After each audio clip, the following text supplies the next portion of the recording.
ముందుగా కడాయి పెట్టేసానండి. 1 spoon oil వేద్దాం. లైట్గా పచ్చిదనం పోయే వరకు ఫ్రై చేద్దామండి.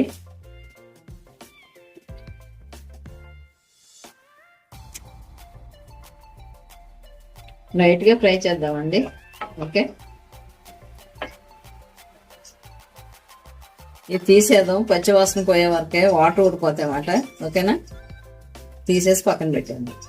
అదే బాండీలో ఒక 2 స్పూన్లు ఆయిల్ వేసుకున్నానండి. చిన్న చెక్క, 2 యాలక్కాయలు, ఒక లవంగ అండి, అలాగే ఒక స్టార్ మొగ్గలు 2, తర్వాత 1 కప్పు సన్నగా తరిగిన ఉల్లిపాయలు వేసేద్దామండి. బాగా ఫ్రై అవుతాం. బ్రౌన్ కలర్ వచ్చే వరకు ఫ్రై చేద్దామండి. బౌల్ తీసుకున్నానండి. కొన్ని జీడిపప్పు పలుకులు తీసుకున్నా. అట్లాగే 2 స్పూన్ నువ్వులు తీసుకున్నానండి. ఇవి ఎందుకంటే మంచి ఫ్లేవర్ కోసం అన్నమాట. ఈ మెత్తగా మిక్సీ చేసుకుందాం. ఉల్లిపాయలు చక్కగా బ్రౌన్ కలర్ లోకి వచ్చేసినాయి. 2 పచ్చిమిర్చి అండి చిన్నవి చేసుకున్నా. అట్లాగే కొంచెం కరివేపాకు.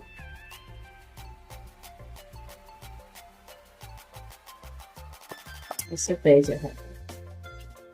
ఇదిగోండి జీడిపప్పు నువ్వులు పేస్ట్ చేసుకున్నాం కదా, దాంట్లోనే ఇదిగోండి 1 బౌల్ టమాటో ముక్కలు కూడా శుభ్రంగా పేస్ట్ చేసేద్దామండి.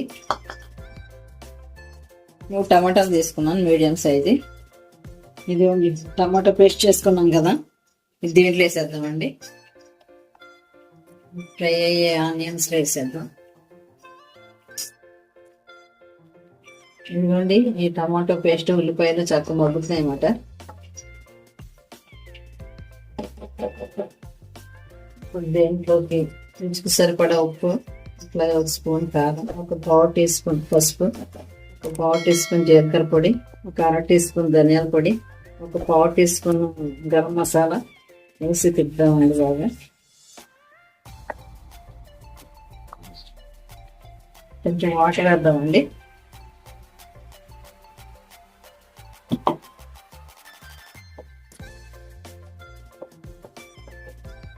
సారీ అండి, అల్లం వెల్లుల్లి పేస్ట్ మర్చిపోయానమాట. పర్లేదు, ఇప్పుడేం వేసేవో చేసేస్తున్నాం. ఓకే,